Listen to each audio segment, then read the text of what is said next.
हमने अधोलोक और मध्यलोक के दंड स्थान के बारे में जाना। आज हम जानेंगे ऊर्ध्वलोक के दंड स्थानों के बारे में। ऊर्ध्वलोक सबसे ज्यादा वैभव संपन्न और सुख संपदा संपन्न स्थान है, फिर भी आत्मा के लिए वह बंधन भी है। इस दंड स्थान के बारे में हमें विस्तार से समझाने के लिए मेरा करबद्ध विनम्र निवेदन समणी श्री जयंत प्रज्ञा जी से। वंदामि नमः।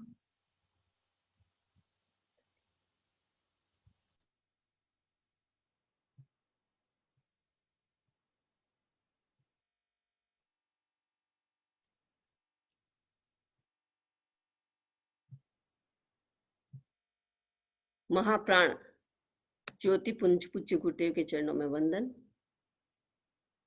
उपस्थित भाइयों और बहनों, आज हम ऊर्ध्वलोक की चर्चा करेंगे। उससे पहले मैं जम्बू द्वीप के नक्शे को थोड़ा बता देती हूँ। कल जो प्रसंग आया था एर भरत और भरत क्षेत्र के बारे में, तो ये आपको पता चल गया होगा कि इसमें लिखा हुआ है जो ऊपर का पार्ट है ये है एर भरत है और नीचे का पार्ट है वो भरत क्षेत्र है। इस पूरा ये हमारा जम्बू द्वीप है, पूरा गोल गोल जम्बू द्वीप है, उस सेंटर में है। पूरे जितने भी द्वीप और समुद्र है उसके सेंटर में हमारा जम्बू द्वीप है।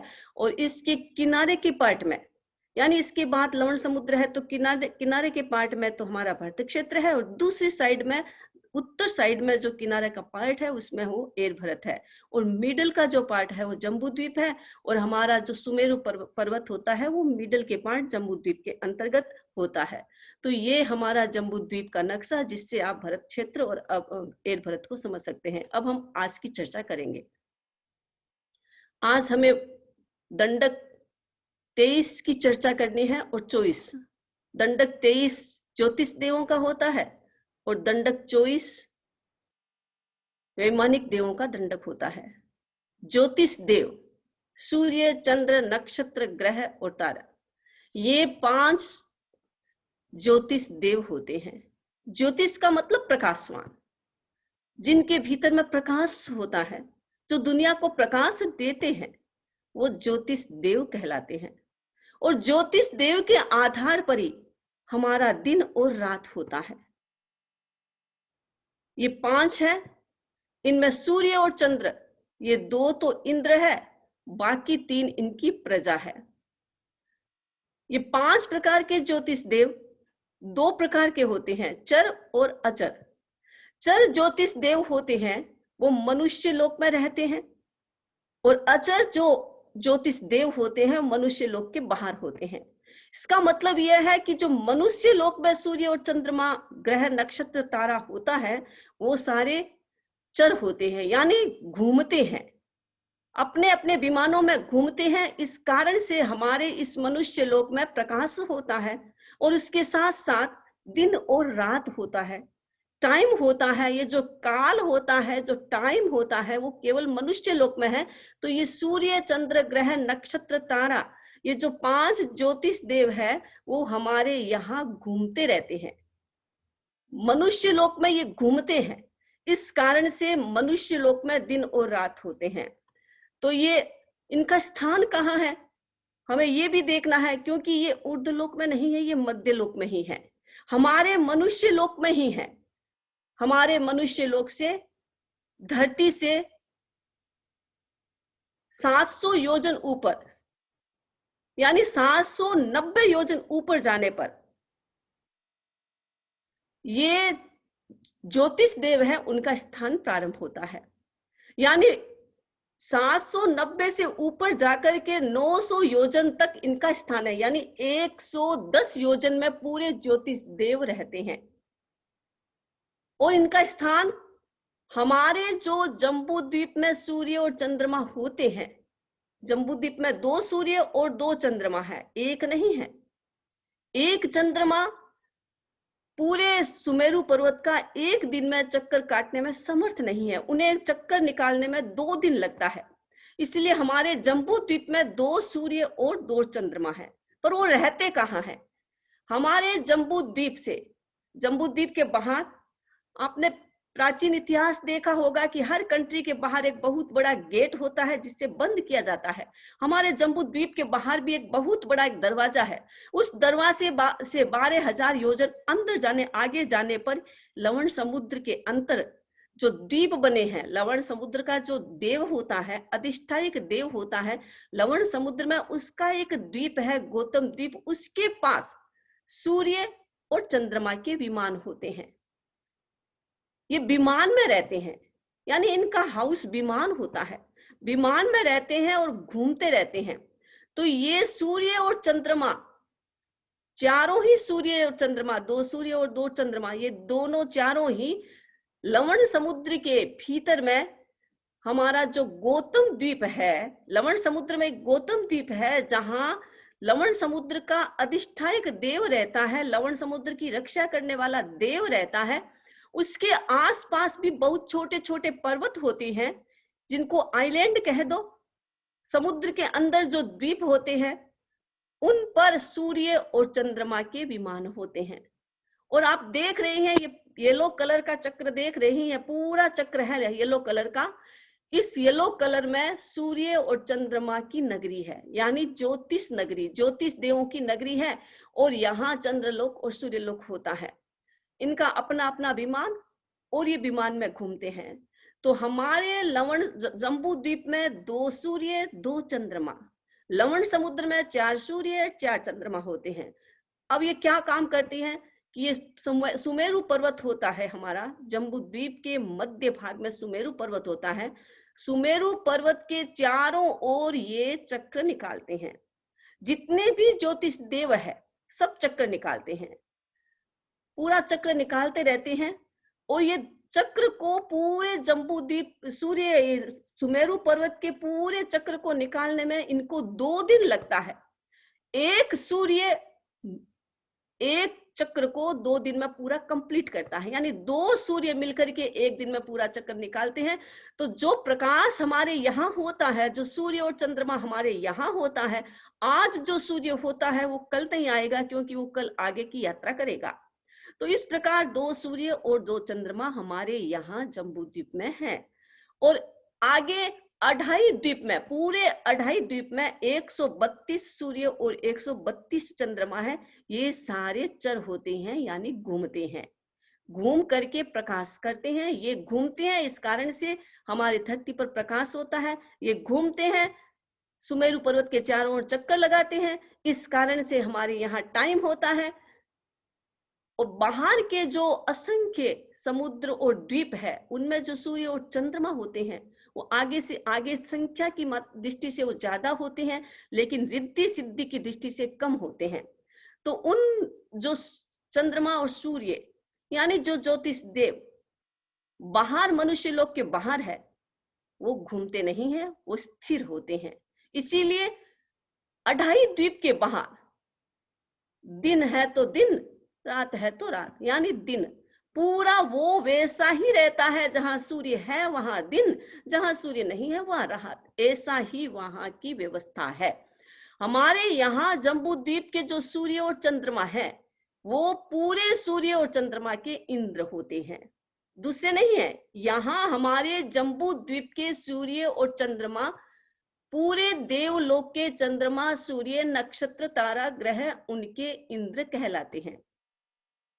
अब ये हमारे धरती यानी मनुष्य लोक में रहते हैं, और सबसे नीचे पृथ्वी के सबसे नजदीक तारा होता है, और सबसे लास्ट में शनि ग्रह होता है।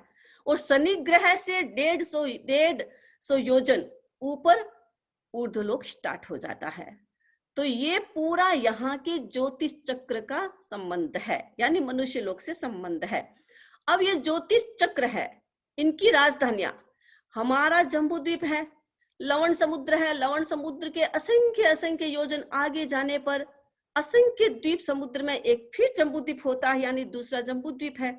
उस जम्बू द्वीप में इनकी राजधानियां हैं, यहाँ वहां पर वो रहते हैं, यानी आते जाते रहते हैं। वैसे तो इनका काम घूमने का ही है, वो घूमते रहते हैं। तो असंख्य द्वीप समुद्र जाने पर दूसरा जो जम्बू द्वीप है, उस जम्बू द्वीप में इनकी सबकी राजधानियां हैं, सूर्य और चंद्रमा की राजधानियां हैं, क्योंकि ये राजा है। राजा है तो इन्हें काम तो करना पड़ता है, वहां भी देख रेख करनी पड़ती है, उनके परिवार भी वहीं रहते हैं। और ये जो राहु है, बाकी तो ग्रह नक्षत्र तारे हैं, उसमें एक राहु भी आता है। राहु क्या होते हैं? दो प्रकार के होते हैं, पर्व राहु और ध्रुव राहु। जो हमारे यहाँ 15 दिन होता है, 15 दिन कृष्ण पक्ष का होता है, 15 दिन शुक्ल पक्ष का होता है, 15 दिन अमावस्या होता है, 15 दिन की पूर्णिमा होती है। ये ध्रुव राहु के कारण होता है। ये राहु और केतु ये दो ग्रह है।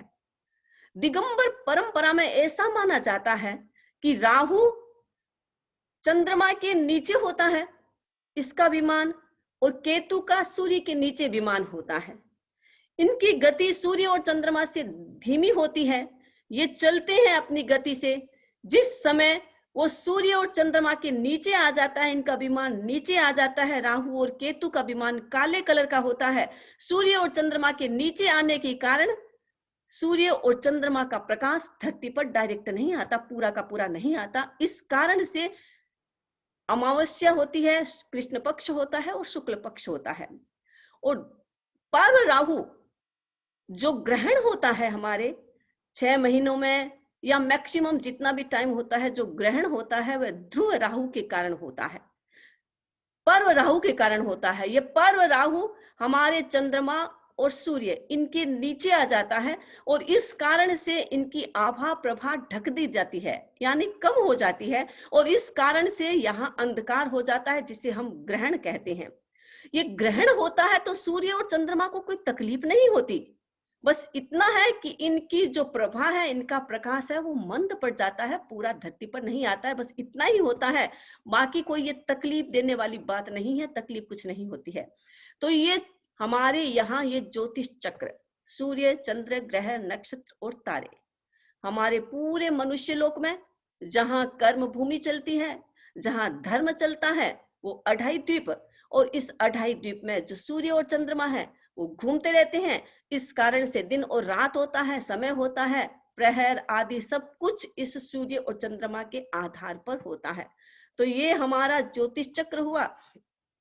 अब हम ऊर्ध्वलोक की बात करेंगे। ऊर्ध्वलोक यानी वैमानिक देव। वैसे तो ये भी विमान में रहते हैं, लेकिन इनकी ज्योति ज्यादा होती है, प्रकाश ज्यादा होता है, इस कारण से इनका नाम ज्योतिष कहलाया। और वो ऊपर वाले देव जो वैमानिक होते हैं, शनि ग्रह होता है, उसके 150 योजन ऊपर जाने पर एक योजन ऊपर जाने पर, कुछ 1 योजन मानते हैं, कुल 1.5 योजन मानते हैं, तो 1.5 योजन ऊपर जाने पर ये वैमानिक देवलोक स्टार्ट हो जाता है। तो ये जो ऊर्ध्वलोक आप इसको देख रहे हैं, ये हमारा जो लोक का नक्शा देख रहे हैं, ये पूरा 14 रज्जु का है। 7 रज्जु ये हमारे नरक तक चला जाता है, और 7 रज्जु से कुछ पार्ट और हमारा नरक तक चला जाता है, यानी 7 रज्जु से कुछ अधिक नरक का पार्ट होता है।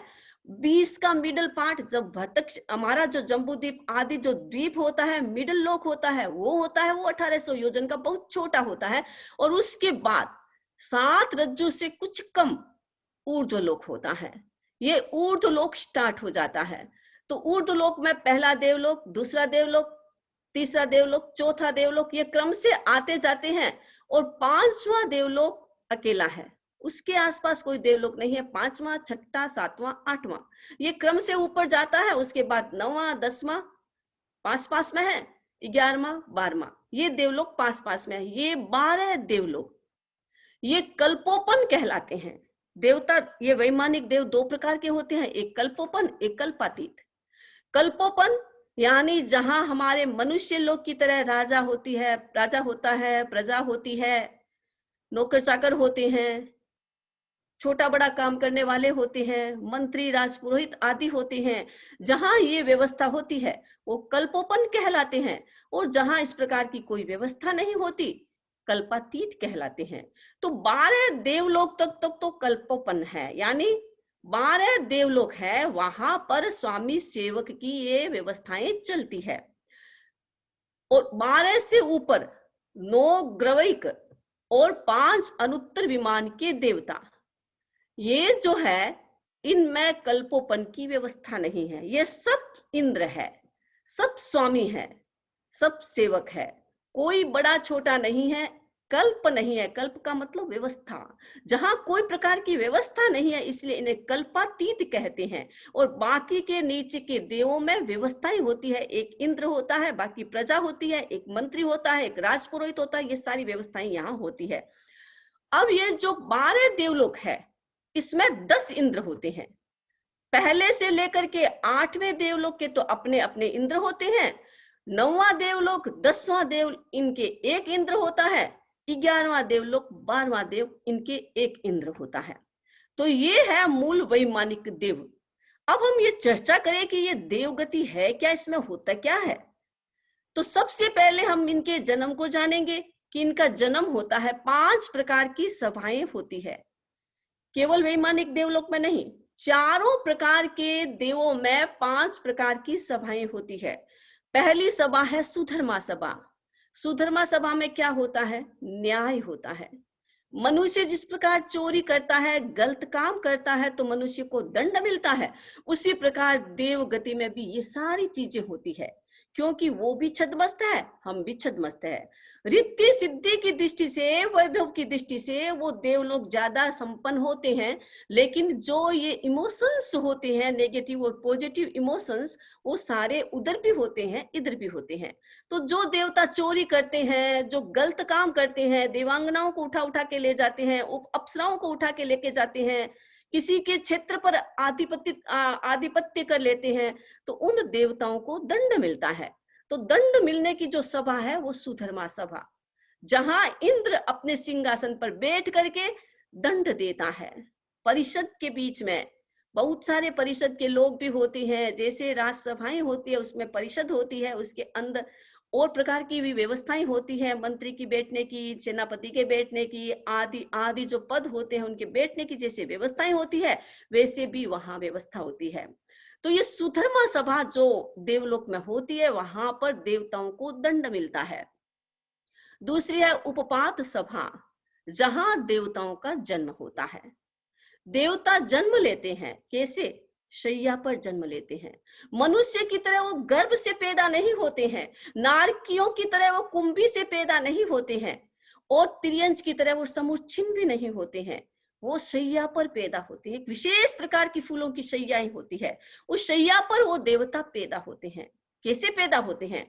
जैसे ही यहाँ से मरा, मनुष्य लोक से या तिर्यंच गति से कहीं से मरता है, मर करके मान लीजिए किसी को देव गति में पैदा होना है, तो जो शैया में पैदा होने वाला है उस शैया में वो चला जाता है जीव, और शैया फ्लैट रहती है, और जैसे ही जीव वहां जाता है और वो शैया फूलने लग जाती है। कैसे? जैसे आप लोग रोटी बनाते हैं, तवे पर रोटी सेकते हैं, तो रोटी जैसी फूलती है, वैसे वैसे वो धीरे धीरे शैया फूलने लग जाती है। जैसे जैसे शैया फूलती है, तो आसपास के देवों को पता चल जाता है कि कोई नया देव उत्पन्न होने वाला है।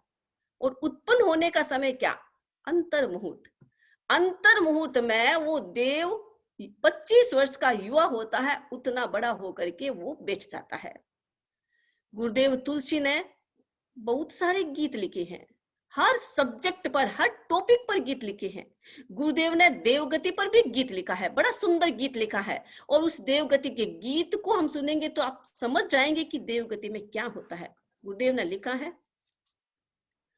स्वर्गारी पाई संपत सुकृत कमाई, अपनी कृत करणी भावी सुख की खाई। स्वर्गारी पाई उपजय देव दुष्य में आकर, अल्प समय में यौवन पाकर, देखे नजर उठाई, अपनी कृत करणी भावी सुख की खाई। स्वर्गारी पाई रम झम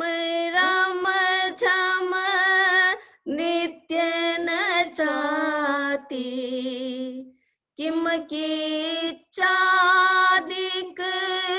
प्रश्न उठाती, ऊभी सूर वधु आई, स्वर्गारी पाई, संपत सुकृत कमाई, स्वर्गारी पाई।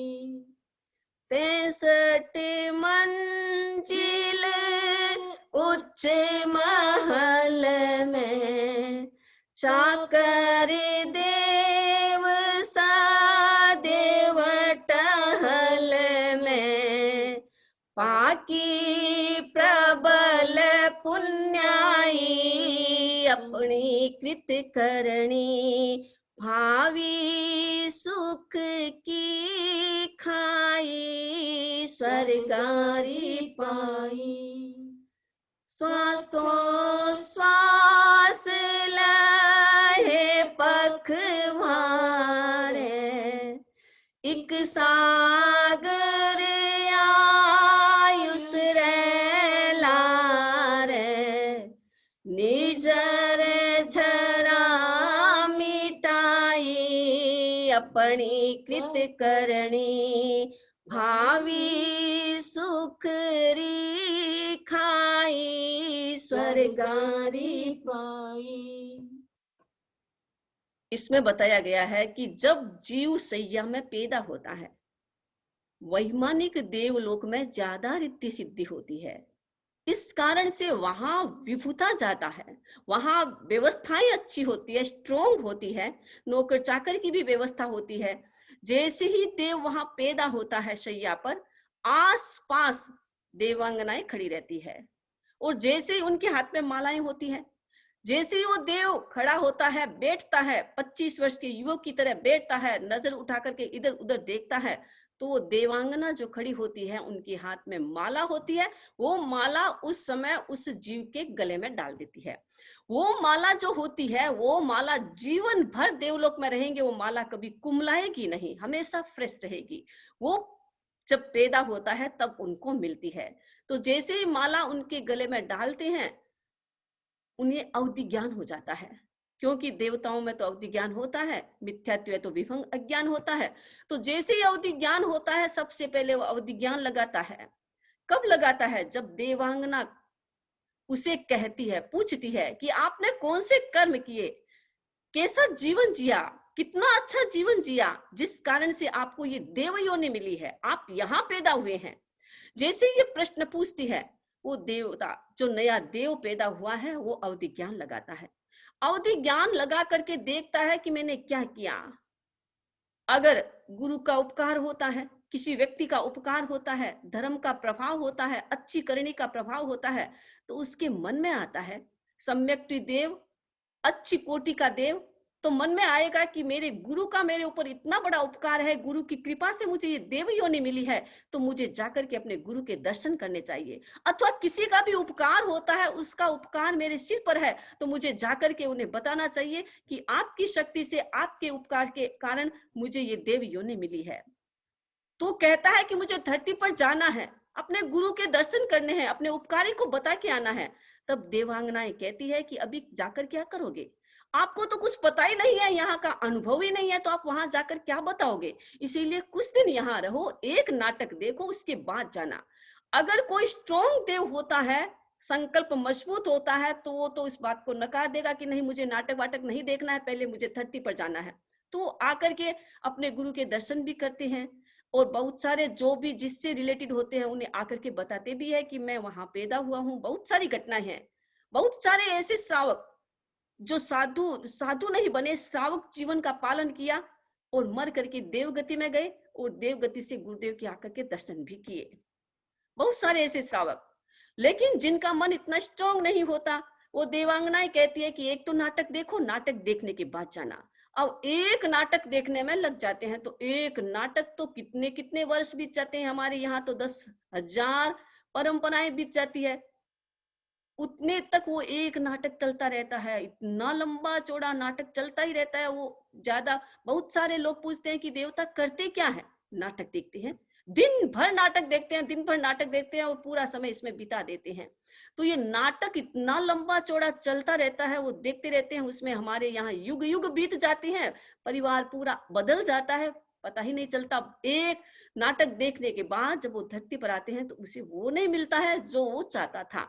तो ये है देवशैया, जहां पर जीव पैदा होता है, हर जीव वहां ऐसी शैया में ही पैदा होता है। जितने भी देवता हैं सभी शैयाओं में पैदा होते हैं, लेकिन वैमानिक लोग उत्कृष्ट देव कोटि के देव माने जाते हैं। तो ये उपपात सभा जहां जीव पैदा होता है। अगली है अभिषेक सभा, जहां अभिषेक होता है। कोई भी देवता होता है,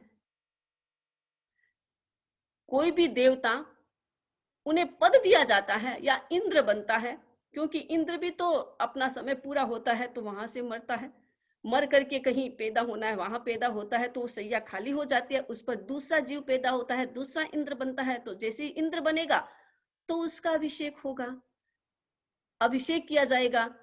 यानी जैसे राजाओं के यहाँ अभिषेक होता है, राजकुमार बनाता है तो अभिषेक किया जाता है, या अथवा कोई पद हो दिया जाता है तो उसका वेलकम किया जाता है, उसको स्वागत किया जाता है, उसी प्रकार वहां भी अभिषेक सभा होती है, वहां पर ये सारा कार्य होता है। फिर है अलंकार सभा, जहां पर बहुत सारे आभूषण होते हैं, भिन्न भिन्न प्रकार के आभूषण, जहां देवता जाकर के अपना श्रृंगार करते हैं।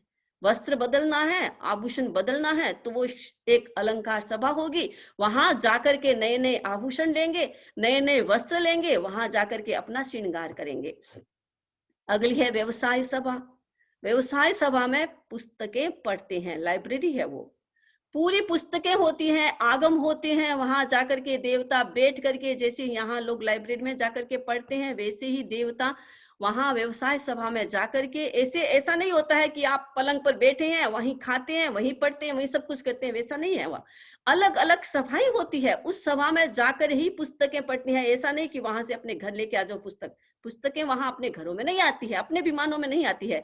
जहां ये व्यवसाय सभा है वहां पर सब प्रकार के आगम होते हैं, सब प्रकार की पुस्तकें होती है। देवता वहां जाकर के, जो धार्मिक देव होते हैं वो धार्मिक पुस्तकें पढ़ते हैं, बाकी दूसरे होते हैं जिनको जो पढ़ना है वो वहां जाकर के पढ़ते हैं। और परंपरा कैसी, यहाँ जिस धर्म को फॉलो करता है व्यक्ति, वहां भी जाकर के उसी धर्म का अनुसरण करता है, उसी के आधार पर वहां वह पुस्तकें पढ़ता है, उसी के आधार पर अपना जीवन से निर्जरा करता है। तो ये 5 प्रकार की सभाएं नरक में, स्वर्ग में होती है, जहां देवताओं की व्यवस्था होती है और व्यवस्था के अनुसार अपना अपना काम करते हैं। अगला है हमारा कि सभाओं के बाद जो वैमानिक देवलोक होते हैं, और जो 2 प्रकार के होते हैं, कल्पोपन और कल्पातीत। ये कल्पोपन जो 12 प्रकार के होते हैं, और कल्पातीत 5 अनुत्तर विमान जो सबसे श्रेष्ठ देव माने जाते हैं। और अनुत्तर विमान में मिथ्यात्व जीव नहीं जाता है, केवल सम्यक्त्व जाएगा, उत्कृष्ट कोटि का सम्यक्त्व अनुत्तर विमान में पैदा होगा। और अनुत्तर विमान में एक विमान है सर्वार्थ सिद्ध विमान, 5 है, उनमें जो बीच का विमान है सर्वार्थ सिद्ध विमान, उसमें जो जीव पैदा होगा वो मर करके मनुष्य लोक में आएगा और मनुष्य लोक से सीधा मोक्ष में जाएगा, उसका एक ही भव बाकी रहता है। तो एक भव जिनका बाकी रहता है वो सर्वार्थ सिद्ध विमान में पैदा होता है। कोई भी जीव साधु बनेगा तो सबसे उसे देवलोक ही मिलेगा, देवलोक के अतिरिक्त तो कहीं नहीं जाएगा, और वैमानिक देवलोक ही मिलेगा। तो वहां 5 जो अनुत्तर विमान के देवता होते हैं वो सर्वार्थ सिद्ध विमान के देवता सबसे श्रेष्ठ, सबसे उत्कृष्ट कोटि के देव होते हैं। व्यवस्था कैसी, विभूता कैसी, इतना सुंदर रूप होता है उस विमान का, इतना सुंदर रूप होता है, उसके चारों ओर एक झालर होती है जो मोतियों की बनी होती है, उसमें 256 मोती होते हैं। और सबसे जो बड़ा मोती होता है वह 16 मन का होता है, एक मन में मत 40 केजी, 16 मन का वो बड़ा मोती होता है, उसमें इतना प्रकाश होता है, वो वहां बजता है, हवा से चलता है तो पूरे देवलोकों में उसकी आवाज आती है। उसमें 6 प्रकार के राग, 36 प्रकार की रागनियां निकलती है, इतनी सुंदर आवाज आती है, वो आवाज पूरे देवलोकों में सुनाई देती है। और उस विमान में जो देवता रहता है वो तो अनासक्त होते हैं, उन्हें उनका कोई मतलब नहीं है, अपने स्वाध्याय में लीन रहते हैं और महानिजराएं करते हैं। संबर तो कर नहीं सकते, त्याग देवता कर नहीं सकते, तो क्या करते हैं? उन्हें कोई नाटक से मतलब नहीं है, उन्हें किसी व्यवस्था से मतलब नहीं है, बस अपने भीतर में रहते हैं, ध्यान स्वाध्याय करते हैं, उससे अपनी निर्जरा करते हैं और अपनी आत्मा का उद्धार करते हैं, क्योंकि उन्हें तो पता है कि अब मेरे आगे भविष्य में क्या होने वाला है। इस कारण से वो उत्कृष्ट कोटि की निर्जराएं वहां करते हैं। अब इनके दिमाग में कोई प्रश्न भी आ गया, पढ़ते पढ़ते मान लीजिए कोई प्रश्न भी आ गया, तो प्रश्न कैसे पूछेंगे? क्यों ये नीचे नहीं आ सकते हैं? तो वहां बैठे बैठे जहां भी तीर्थंकर होते हैं, तीर्थंकरों को वंदना करेंगे, नमस्कार करेंगे, और नमस्कार करके इनके मन में जो भी प्रश्न आएगा तीर्थंकर उस प्रश्न को जान लेंगे, जान करके तीर्थंकर भी मन से उत्तर दे देंगे। उस समय तीर्थंकर अपने द्रव्य मन का यूज करते हैं, वैसे तीर्थंकरों के कोई मन का यूज नहीं होता। द्रव्य मन का यूज कैसे करते हैं? क्योंकि तीर्थंकरों ने जो आत्मा से उत्तर दिया था वो उत्तर उनके द्रव्य मन पर अंकित हो जाता है, एक पिक्चर हो जाती है, और उस पिक्चर के आधार पर सर्वार्थ सिद्धि या जो ऊपर के देवता है उस पिक्चर के आधार पर जान लेते हैं कि तीर्थंकरों ने मेरे प्रश्न का ये उत्तर दिया है। तो ये सारी व्यवस्थाएं होती है, और बहुत सुंदर व्यवस्था वहां देवलोक में अनुत्तर विमान की व्यवस्था होती है। ये 5 प्रकार का है, और 9 ग्रहिक, इसमें अभवी भी जा सकता है, मिथ्यात्व भी जा सकता है, सम्यक्त्व भी जा सकता है, कोई भी जा सकता। अब देखो, जो अभवी कभी मोक्ष में जाएगा नहीं, कभी धर्म करेगा नहीं, कभी सम्यक्त्व बनेगा नहीं, वो भी अपने पुण्य के प्रभाव से, अपने भाग्य के प्रभाव से 9 ग्रहिक तक पहुंच सकता है। कैसे पहुंचता है? एक बार गुरुदेव का प्रवचन सुना था, प्रवचन गुरुदेव का चलता है और उस देव गति के बारे में चर्चा हो रही थी, तो 9 ग्रहिक की चर्चा में गुरुदेव ने फरमाया था कि ये अभवी जीव 9 ग्रहिक तक कैसे जाता है? संगति से, साधु की संगति से वो जाता है। साधु की संगति में कितना प्रभाव होता है कि साधु की संगति में रहने वाला अभवी जीव भी इतने सारे पुण्यों का अर्जन करके ऊपर के देवलोक तक चला जाता है। तो अभवी होता है, वहां जाता तो है, पुण्य का भोग करता है, क्योंकि ये साधु बनता है, क्रिया करता है। अंदर में तो इनके भव्यत्व होता नहीं है, अभवी होता है, तो अंदर में इनके कोई भी धर्म के प्रति उत्साह का भाव नहीं होता है, लेकिन द्रव्य क्रिया करता है, साधु के साथ रहता है, साधु की क्रिया करता है, साधु जैसे जैसे करता है वैसे वैसे करता है, और यहाँ तक अभवी आचार्य भी बन जाते हैं, अपने शिष्यों को पढ़ा लेते हैं, पढ़ाते भी है, सब कुछ करते हैं, लेकिन भीतर से वो मिथ्यात्व होते हैं, अभवी होते हैं। तो ऐसे जीव साधु के योग से, साधु के संपर्क से 9 ग्रहिक तक चले जाते हैं। तो ये तो ऊपर के देवलोकों की चर्चा, जहां स्वामी कुछ नहीं होता, इंद्र कुछ नहीं होता, राजा प्रजा कुछ नहीं होता, सब अपने अपने अहम इंद्र होते हैं। अब इधर हम आते हैं कल्पोपन, जो 12 देवलोक होते हैं। 12 देवलोक है, उसमें जो सोधर्म और ईशान देवलोक है, उसमें सोधर्म जो देवलोक होता है उसका जो इंद्र होता है शक्र, हमारे तीर्थंकरों के जितने भी कल्याणक होते हैं वो इंद्र काम करता है। इंद्र के अधीन में ये जो 5 जो हमारे देवता होते हैं, ज्योतिष देव, वो भी इनके अधीन में रहते हैं। भवनपति जो देव होते हैं वो भी इनके अधीन में रहते हैं। जैसा जैसा ये आदेश देते हैं उसके अनुसार सारी व्यवस्था होती है। सारा जो भवनपति के जितने भी देव होते हैं, किसी का काम होता है समुद्र में रक्षा करना, किसी का काम है समुद्र के पानी को रोकना, किसी का काम है देश में वैभव है उसकी रक्षा करना, किसी का काम है देश के बाहर जम्बूद्वीप की रक्षा करना। तो सारी जो भवनपति के देवों की व्यवस्था है वो सारी व्यवस्था इंद्र के अधीन होती है और इंद्र के कहे अनुसार वहां चलती है। तो ये इंद्र जो सोधर्म और ईशान दोनों पास पास में होते हैं, कभी इनके मतभेद भी हो जाते हैं, तो इनकी समस्या का समाधान कौन करता है? इनके भीतर में जो मतभेद है उसको सलटाता कौन है? तो ये तीसरे कुमार जो सनत कुमार देव होते हैं, तीसरे प्रकार के, इनके पास जाते हैं और इनकी व्यवस्था ये करते हैं। इनके भीतर में कोई भी मतभेद है तो उसका सलटारा ये सनत कुमार देव करते हैं। तो इस प्रकार आगे से आगे उत्कृष्ट कोटि के देव होते हैं, यानी नीचे से ऊपर जैसे जैसे जाएंगे उनका उत्कृष्ट होगा, आयुष्य भी ज्यादा होगा, शक्ति भी ज्यादा होगी, आहार भी अलग होगा, श्वास भी अलग होगा। और इंद्र, इन 12 जो हमारे देवलोक है इसमें 10 इंद्र होते हैं, ऊपर वाले में इंद्र नहीं होती। अवगाना है, पहले 2 देवलोक से दूसरे देवलोक का छोटी होगी, तीसरे देवलोक और छोटा होगा, यानी ऊपर ऊपर जाते जाते सर्वार्थ विमान तक जाते जाते देवता की अवगाहना आकार प्रकार बहुत छोटा हो जाता है। ज्यादा नहीं, छोटा हो जाता है। आयुष्य ऊपर ऊपर के जैसे जैसे ऊपर जाते हैं आयुष्य बढ़ता जाता है, बढ़ता जाता है। तो ऊपर का जो देवलोक है, नहीं पहले देवलोक का तो कम से कम एक देवलोक होते हैं, सर्वार्थ सिद्ध विमान के देवता, उनका आयुष्य 33 सागरोपम का होता है, उत्कृष्ट कोटि का आयुष्य वहां होता है। शक्ति की दृष्टि से देखें तो भी विशेष शक्ति ऊपर वालों की होती है। आहार की हम चर्चा करेंगे, आहार कैसे होता है। आहार के बारे में गुरुदेव ने इस गीत में भी लिखा है, आहार के बारे में,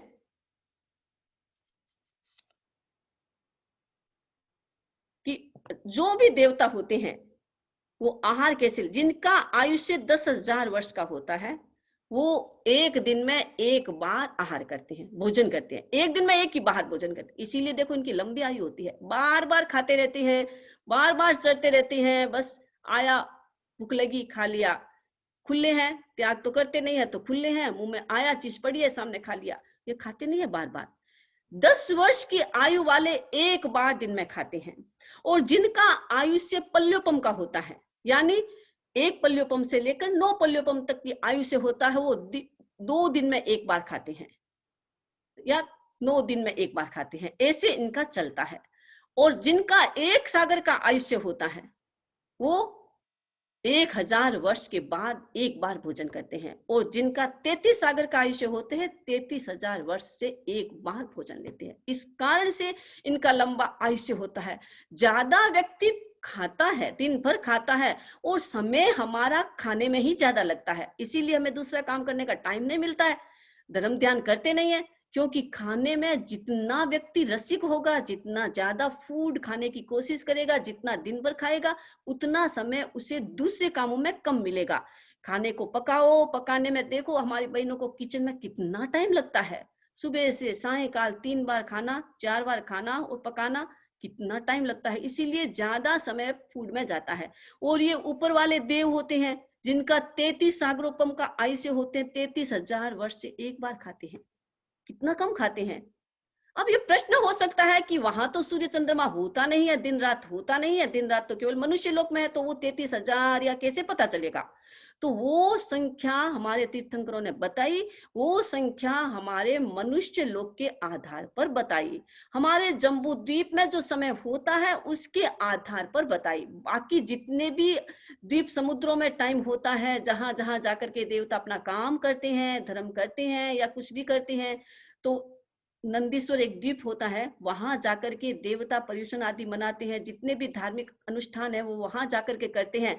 तो कैसे करेंगे, हमारे जम्बू द्वीप के आधार पर। हमारे जम्बू द्वीप में जो टाइम पीरियड होता है, हमारे जम्बू द्वीप में जो धर्म का समय होता है, जो पर्युषण का टाइम होता है, उसी समय देवता वहां जाकर के करते हैं। तो ये टाइम जितना भी होता है वो हमारे यहाँ के आधार पर जाना जाता है। तो मैंने आज वैमानिक देवलोक की कुछ चर्चा की, कुछ काफी चर्चाएं बाकी है, तो उसकी चर्चा फिर मैं आगे बताऊंगी। आज मैं अपनी बात को यहीं संपन्न कर दूं। इसके बारे में कोई भी क्वेश्चन है तो आप पूछ सकते हैं। बहुत बहुत कृतज्ञता वंदामी आपके प्रति, और बहुत ही सुंदर हमें प्रशिक्षण रोज मिल रहा है। आज की जिज्ञासाएं कुछ, संपत जी सुराना, उनके बाद सुमन जी शाह। हेलो, वंदामी नमस्वामी, वंदामी नमस्वामी। हाँ अरहम। हाँ बाप जी, कोई बेसी गुस्सो करे तो भी केकड़े जावे। गुस्सो किसी को ज्यादा आता है ना, तो उसको ही करना पड़ेगा।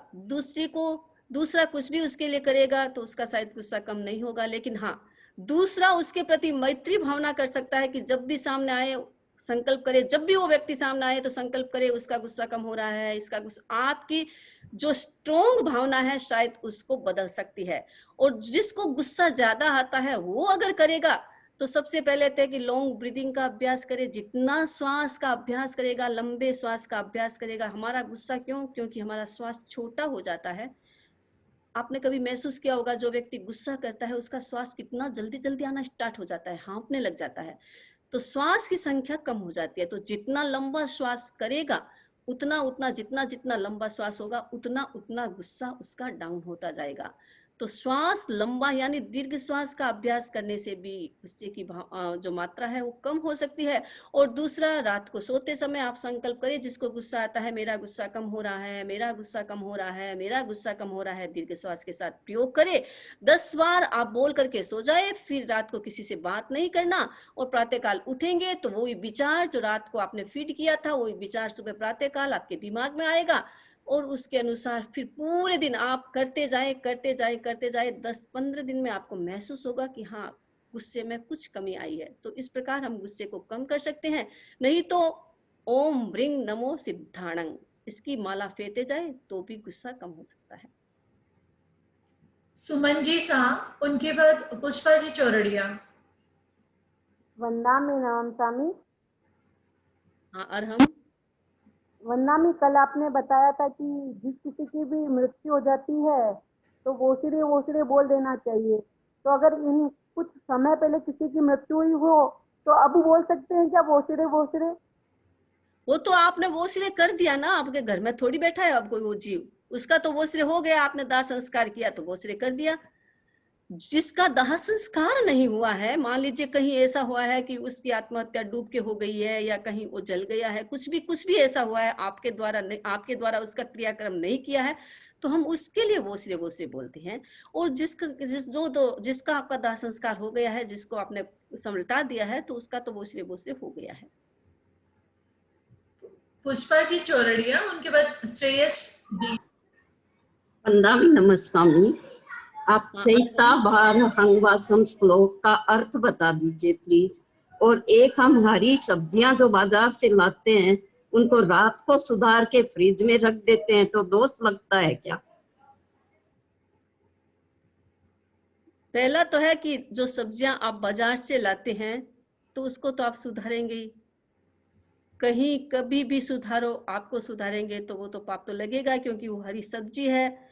तो वो तो रात को सुधारो या दिन में सुधारो, पाप तो लगेगा। अब इतना है कि जब आप लाते हैं तो फ्रिज के बाहर रखते हैं या उसको सुधार करके फ्रिज में रखते हैं, ये तो फिर क्या होती है, घर की व्यवस्थाएं होती है। किसी के घर में बहुत ज्यादा हीट होती है तो उसे फ्रिज में रखते हैं, तो फ्रिज का यूज करते हैं, तो ये तो आप खुला है तो पाप लगता रहता है। तो इसमें आपकी व्यवस्था है कि आप उसमें फ्रिज में रखें या बाहर रखें, पाप तो आपको सुधारेंगे तो सुबह सुधारो या इवनिंग में सुधारो, ऐसे ज्यादा कम की बात नहीं है, पाप लगेगा। एक चैट में प्रश्न आया है वंदा। दूसरा और है, चैता भार हम वासम चक्रवट्टी महीटियो संति संति करे लोए पत्तो गई मणुत्तरम। इसका अर्थ है कि ये भगवान शांतिनाथ की स्तुति है।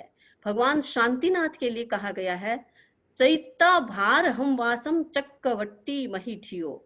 वो शांतिनाथ क्या थे? तीर्थंकर बनने से पूर्व वो चक्रवर्ती थे, और चक्रवर्ती महान रिद्धि संपन्न होते हैं, बहुत सारी रिद्धि होती है, और पूरे भारतवर्ष के वो चक्रवर्ती वासुदेव बलदेव होते हैं, तो वो तो 3 खंड का राज्य करते हैं, लेकिन चक्रवर्ती होते हैं वो 6 ही खंड के शासक होते हैं। तो पूरे भारतवर्ष के वो राजा थे, चक्रवर्ती थे। तो चैता भार हम वासम, भारतवर्ष का चैता यानी त्याग कर दिया उन्होंने, चक्रवर्ती पद का त्याग किया, और त्याग करने के बाद संति संति करे लोए पत्तो गई मणुत्तरम, लोक में उन्होंने शांति की, यानी तीर्थंकर बने तो लोगों को शांति सिखाई, अपने जीवन में शांति की, और शांति करने के बाद, दुनिया में शांति करने के बाद अनुत्तर अवस्था को प्राप्त हो गई, यानी मोक्ष में चले गए, ये इसका अर्थ है। एक चैट में क्वेश्चन आया है वंदामी की, जहाँ पर जैसे कि 2 सूर्य और 2 चंद्रमा हैं, तो वो एक ही साइड में मतलब दिन में घूमते हैं, तो वो कहाँ जाते हैं, दूसरे चंद्रमा और सूर्य? नहीं, एक साइड में नहीं, पूरा सुमेरु पर्वत है वो गोल होता है, उसके चारों ओर चक्कर काटते हैं। तो हाफ चक्कर काटा तो रात हो गई, और फिर हाफ चक्कर, ये दोनों सूर्य एक साथ में नहीं रहते हैं, अपोजिट रहते हैं। एक भरत क्षेत्र में चक्कर काट रहा है, दूसरा एर भरत तक पहुंच जाता है, क्योंकि ये पूरा राउंड करना होता है, सुमेरु पर्वत का पूरा राउंड, जो सुमेरु पर्वत का चित्र मैंने दिखाया था, उसके चारों ओर पूरा राउंड करना होता है। तो पूरा राउंड करता है एक सूर्य को 2 दिन लग जाता है। अब 2 दिन तक वो घूमेंगे तो हमारे तो 2 दिन तक रात ही रहेगी, तो दूसरा सूर्य आ जाता है, ऐसी व्यवस्था है। तो दूसरा सूर्य घूम करके जिस स्थान पर दूसरा आता है उस स्थान पर पहला वाला नहीं होता, पहले वाला दूसरे शिफ्ट हो जाता है। इस प्रकार व्यवस्था है। यानी दोनों आमने सामने अपोजिट डायरेक्शन, हाँ हाँ, आमने सामने रहते हैं। Half the way. दोनों मिल करके एक दिन का पूरा चक्कर है, मतलब एक दिन में पूरे सुमेरु पर्वत का दोनों मिलके काटते हैं। तो एक ने आधा काटा, एक ने आधा काटा। श्रेयस डी, उनके बाद वंदनामी नमस्वामी। मुझे ये ज्ञात करना है कि एक योजन का अंतर कितना होता है? एक योजन, एक योजन में वैसे 4 कोस होता है, यानी 4 कोस का एक योजन होता है। लेकिन इसमें अंतर ये है कि जो शाश्वत वस्तुएं होती है, हमारे इस पृथ्वी पर जितने भी परमानेंट चीजें हैं जो कभी बदलती नहीं है, जैसे सुमेरु पर्वत है वो कभी बदलता नहीं है, जैसे देवलोकों का विमानों का बताया है वो कभी बदलते नहीं है। तो वो उनका प्रमाण अंगुल, यानी 3 प्रकार के अंगुल होते हैं, उसमें प्रमाण अंगुल से इनका नाप किया जाता है। तो प्रमाण अंगुल में एक मतलब 4 गुना ज्यादा हो जाता है। तो 4000 कोस का एक योजन होता है, यानी प्रमाण अंगुल में। और जनरल जो होता है एक योजन में 4 कोस का एक योजन होता है। एक और चैट का क्वेश्चन लेती हूँ वंदम। इनका पूछना है कि हमारी गलती नहीं हो, फिर भी कोई सामने वाला मतलब क्रोधित हो जाए या फिर उसको कोई मानसिक असाता हो, तब भी क्या हमारे कर्मों का बंधन होता है? नहीं, हमारे कर्मों का बंधन हम स्वयं उत्तेजित होंगे तभी होगा। मान लीजिए सामने वाले को गुस्सा आ रहा है और उस गुस्से के कारण आप भी उत्तेजित हो जाते हैं, तो हमारे कर्मों का बंधन होगा। हमने तो कुछ किया नहीं और वो अपने आप गुस्सा करता है, अपने आप निमित्त बनाता है, तो उसके ही गुस्से का कर्म बंधेगा। हमने मान लीजिए कुछ ऐसे कभी कभी होता है ना कि चिंगारी लगा देते हैं फिर शांत हो जाते हैं, तो चिंगारी अगर लगाई है तो कर्म बंधेगा। अगर चिंगारी कुछ नहीं लगाई है, उसमें हमारा कोई दोष नहीं है, तो सामने वाले के गुस्से से सामने वाले का ही कर्म बंधेगा। हम करेंगे तो हमारा बंधेगा, नहीं तो नहीं होगा। अनीता जी सुराना, उनके बाद लाभेश जी सांखला। अनीता जी सुराना।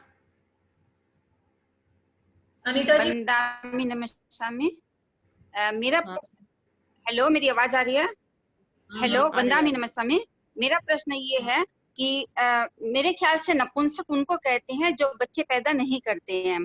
तो देवताओं में तो स्त्रियां नहीं होती है, दूसरे 2 लोग तक स्त्रियां होती है, आगे तो स्त्रियां नहीं होती, तो उनको नपुंसक क्यों नहीं कहते हैं? वो नपुंसक है नहीं इसीलिए नहीं कहते हैं।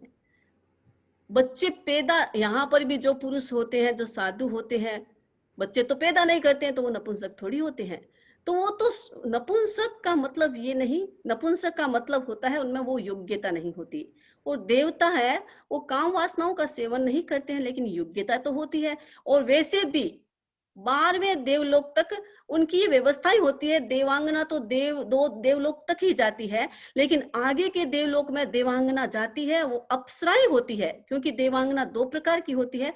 वो आगे के देवलोक तक जाती है, तो जाती है जब वहां के देव सीधा डायरेक्ट तो पहले देवलोक और दूसरे देव या भवनपति ज्योतिष आदि है वो मनुष्य की तरह ही काम भोग करते हैं।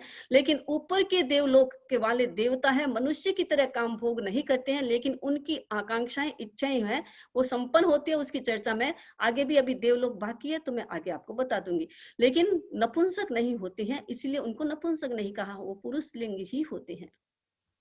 लाभेश सांखला, उनके बाद अनीता जी रामपुरिया। लाभेश जी सांखला।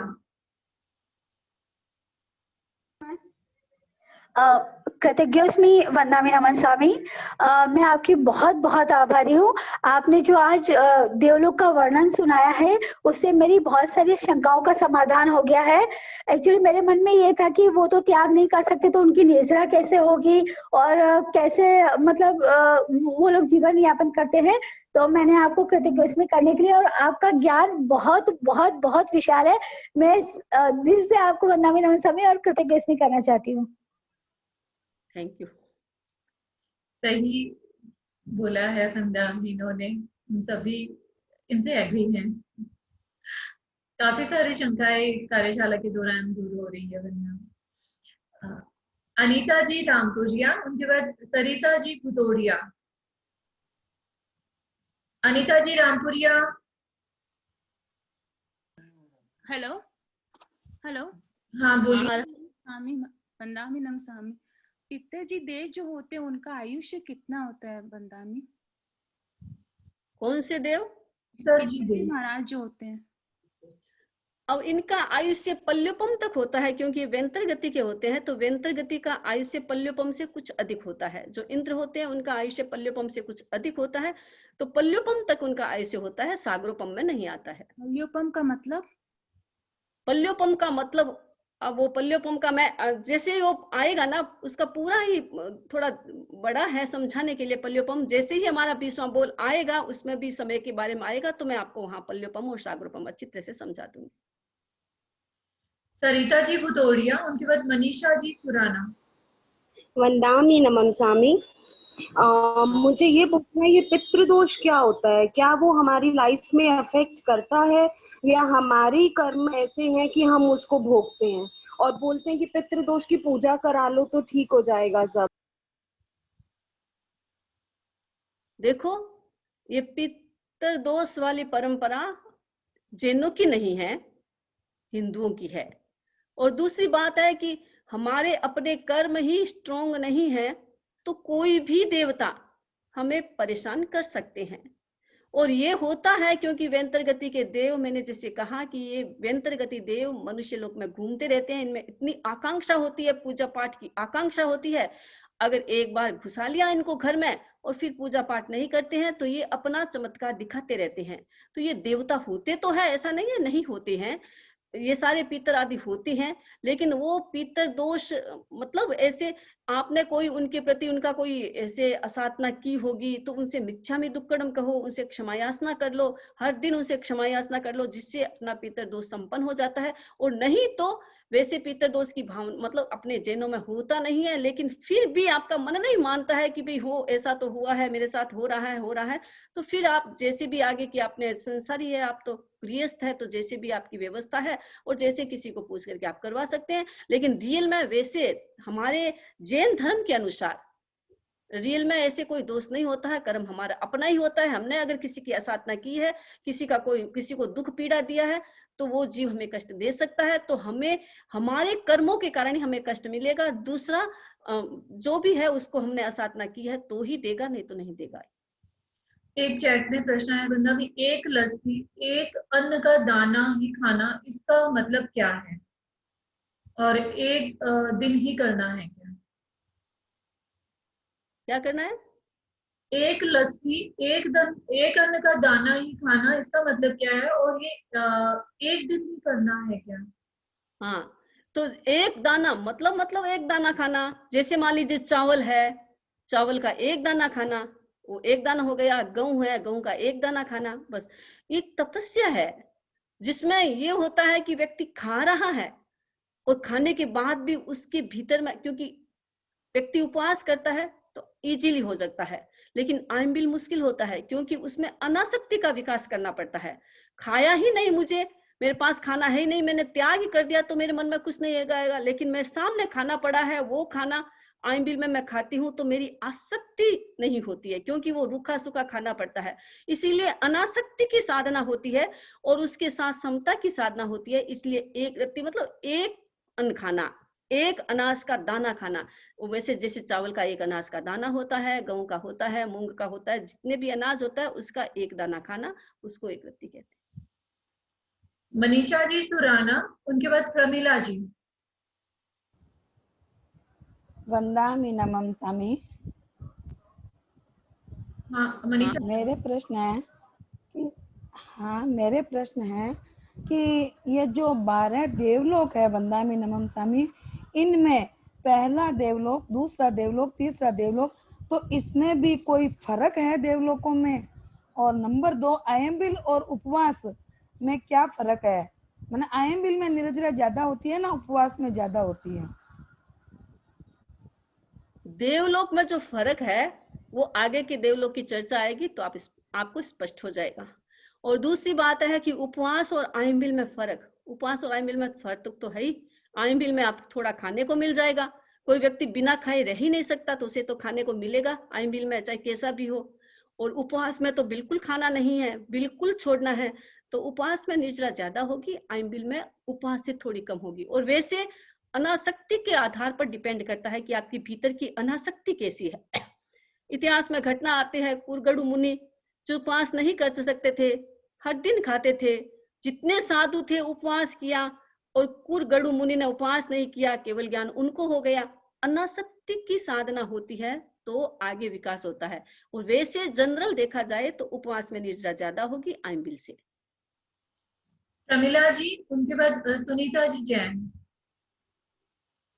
वंदामी नमस्कामी समणी जी, मेरी जिज्ञासा यह है कि अगर हम जैसे पालिताना जाते हैं या फिर गिरनार जी या और कोई बड़े जैन मंदिर में जाके हम हाथ जोड़ते हैं, पूजा अर्चना करते हैं, तो क्या हमको दोष लगता है, पाप लगता है क्या?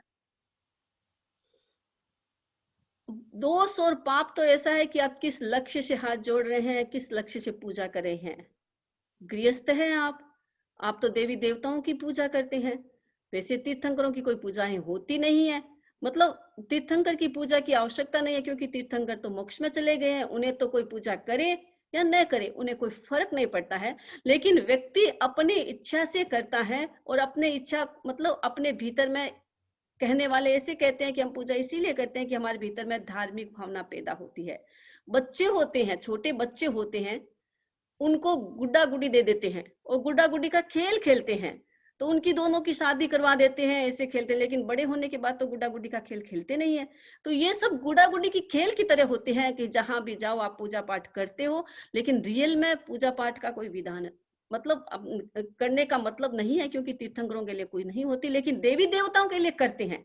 तो देवी देवता तो आप तो खुले हैं, गृहस्थ है तो आप अपने घर में भी देवी देवताओं की पूजा करते हैं, तो वहां भी कर सकते हैं।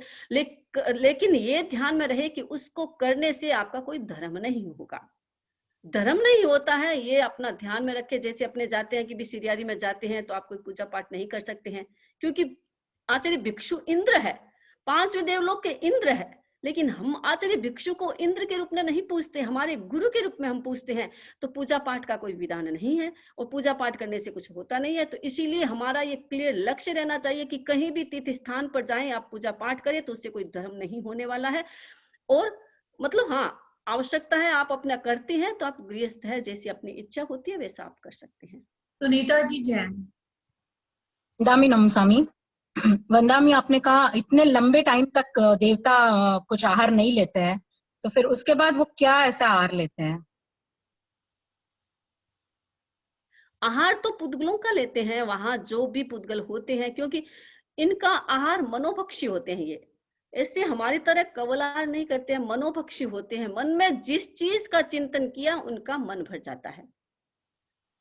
कहने का मतलब है कि उनके भीतर में आहार करने की आकांक्षा 33 सागर में एक बार ही होती है। तो जैसे ही इच्छा हुई और मन से जिस चीज का चिंतन किया उनका पेट भर गया। खाते नहीं है हमारी तरह, बस मन से चिंतन किया, पेट भर गया, और यही काम करते हैं और इसी प्रकार आहार करते हैं।